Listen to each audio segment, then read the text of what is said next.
안녕하세요. 쌤킴입니다. 오늘은 잘못된 학원 선택을 한 예에 대해서 알려드릴게요. 요즘 구독자 소통을 계속 하다 보면 부모님들이 이제 고민이 너무 많으세요. 근데 이제 이런 과정에서 내 아이가 선택을 잘못했는지 안 했는지의 기준이 없으시잖아요. 그래서 거기에 대해서 말씀을 드릴게요. 일단은 뭐냐면 내가 성적이 낮아요. 4, 5, 6등급이에요. 근데 어떤 특정 학원을 선택해서 들어갔는데 내 지난 과정에 대한 내가 놓쳤던 과정을 다시 한번 밟아주는 프로그램이 없어요. 그러니까 이런 프로그램이란 게 뭐냐면 성적이 낮은 아이들을 데리고 있는 학원은 뭘 해야 하냐면 얘들이 놓쳤을 법한 부분을 정규 수업으로는 못 따라갈 거고요. 왜냐하면 정규 수업은 성적이 높은 애도 있고 낮은 애도 있고 이게 필요 없는 애들도 있고 다양한 아이들이 있잖아요.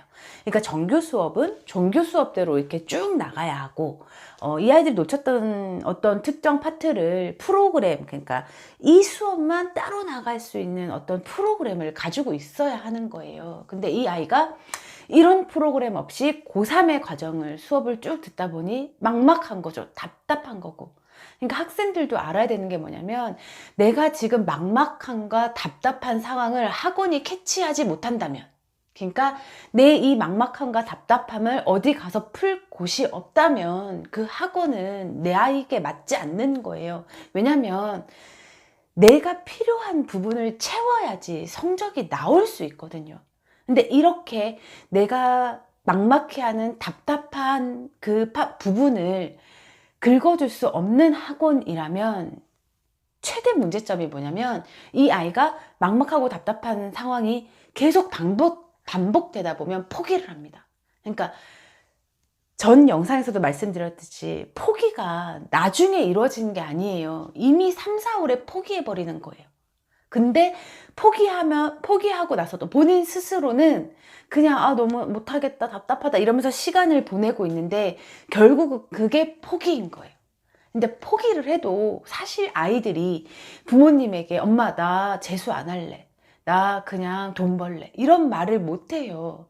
그리고 본인도 돈 벌어야겠다라는 마음으로 포기를 하는 게 아니라 이 막막함을 뚫고 나갈 길이 없어서 그냥 시간을 보내다 보면 이제 6, 7월에는 되돌릴 수 없는 거예요. 그래서 아이에게 잘 물어보세요. 네가 모르는 부분을, 네가 놓친 부분을 어떻게 해결하고 있니?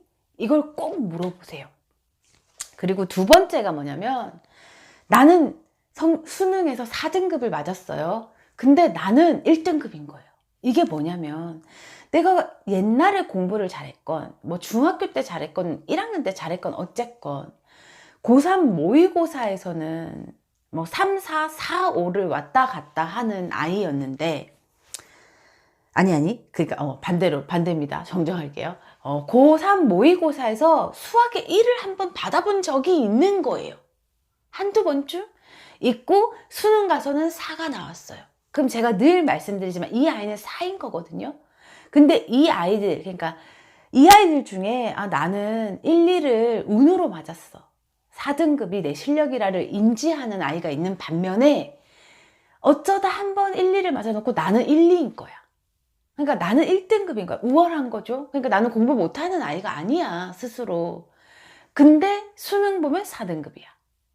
이런 경우가 있습니다, 부모님들. 학원에 있다 보면 성적이 기복이 있는 아이들이 있어요. 이 아이들의 특징이 뭐냐면 자기가 부족한 거를 인정하지 않아요. 어떤 인정을 하지 않는 거냐면 재수생들은 매월 모의고사를 치고 9월, 10월에는 막 한 달에 2번씩 쳐서 최소 15번 정도의 모의고사를 쳐요. 그러면 그 중에서 한 두세 번쯤 1, 2등급을 맞았으니 나는 1등급인 거예요.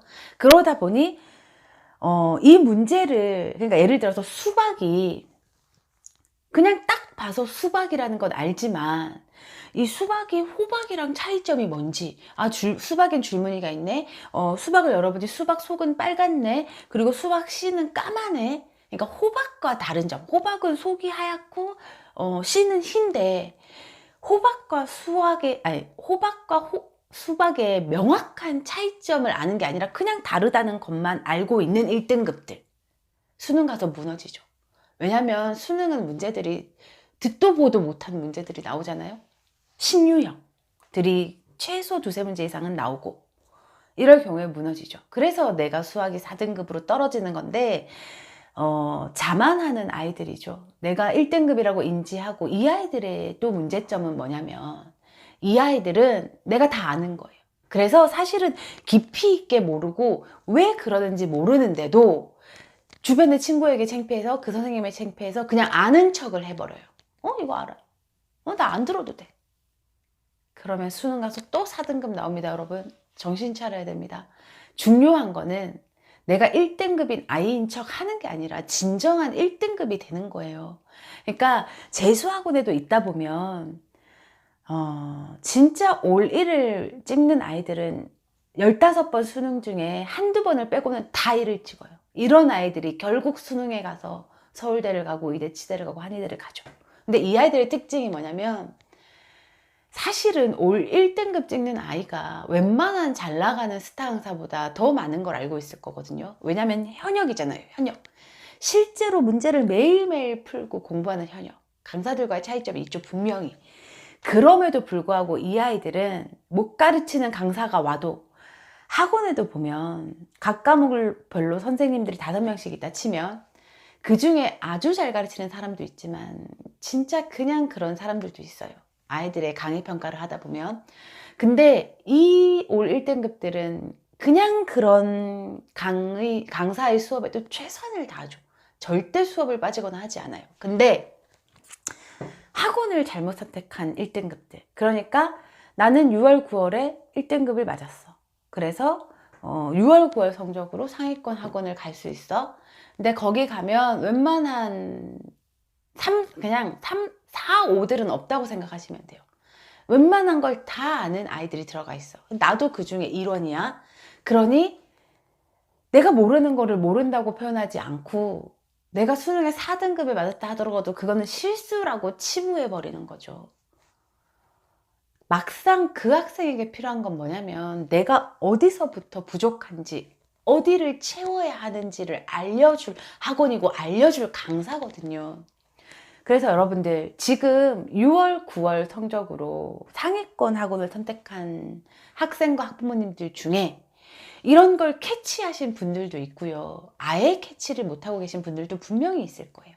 왜냐면 상위권 대성 메가 하이퍼 들어간 부모님들 중에 문의가 사실은 굉장히 많이 옵니다.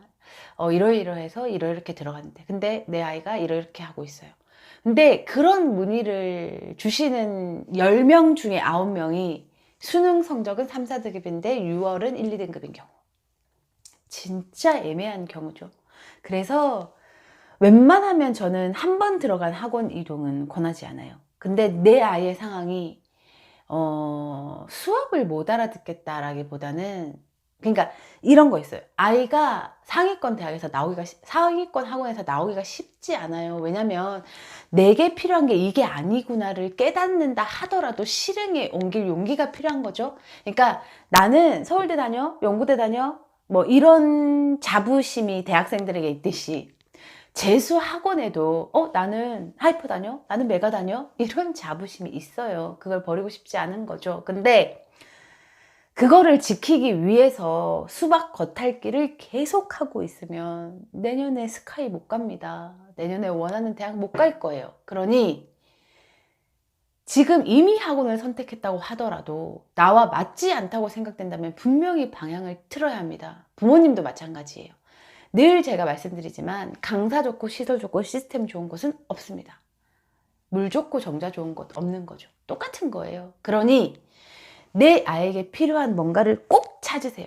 그게 무엇인가? 그리고 내 아이가 지금 학원에 들어가 있는데 내가 만족스럽게 밀도 있게 공부를 하고 있는지도 다시 한번 파악해야 할 때입니다. 지금이. 그러니 내가 너무 아무것도 모르고 답답하고 어디서부터 공부를 해야 할지 모르겠는데도 의미 없이 수업을 계속 듣고 있는 학생들, 지금 나의 현 상황을 제대로 파악하고요. 어디서부터 시작해야 할지 제시할 수 없는 학원이라면 지금 멈춰야 합니다. 지금 멈추지 않으면 이제는 멈출 기회가 없어요. 그러니 아무 생각 없이 그냥 학원을 다니지 마시고 내가 지금 제대로 해서 나의 대학을 바꿔줄 수 있는 학원인지 아닌지를 다시 한번 재고해 보시고요. 맞다면 믿고 달리면 됩니다. 아니라면 여기서 방향을 틀어야 합니다. 그러니까 이렇게 생각하세요. 4, 5, 6등급들 기준. 나에게 구체적인 학습 방향을 잡아줄 수 없는 학원은 나와 맞지 않는 학원입니다. 2번. 내가 지금 공부를 하면서 어떻게 할지 모르고 막막함에도 불구하고 나의 막막함을 캐치하지 못하는 학원이라면 나에게 도움이 되지 않는 학원입니다. 3번. 내 성적이 6월에는 1, 2등급이었으나 수능에는 3, 4등급이었는데 지금 현재 1, 2등급의 학원에 들어가서 주변 아이들에게도 치이고 내 스스로도 타이트하게 공부를 하지 못하고 있다면 그 학원은 본인에게 맞는 학원이 아닙니다. 그러니 다시 한번 이 경우가 아니더라도 내가 재수를 하는데 나의 상황과 환경에 어떠한 영향을 받고 있다면 지금 한번 다시 생각해 보세요. 학원 이동에 대한 문의도 많이 들어오고요. 지금 학원을 선택하려는 문의도 많이 들어와요. 그래서 12월에 4, 5, 6등급들은 12월에 시작하는 게 가장 좋지만 지금은 늦은 시기는 아닙니다. 이제 4월에 접어들고 5월에 들어가면 올해 안에는 원하는 목표를 낼 수 없는 시기가 되는 거고요. 지금 들어가서 공부를 하고 있고 그리고 공부하는 아이를 둔 부모님들은 지금쯤 내 아이의 상황을 제대로 파악하시고 이 학원이 이 아이에게 맞는 학원인지 다시 한번 재고해 보세요. 저는 여러분과 늘 입시 고민을 함께하는 쌤캠이었습니다. 영상 끝까지 시청해 주셔서 감사합니다.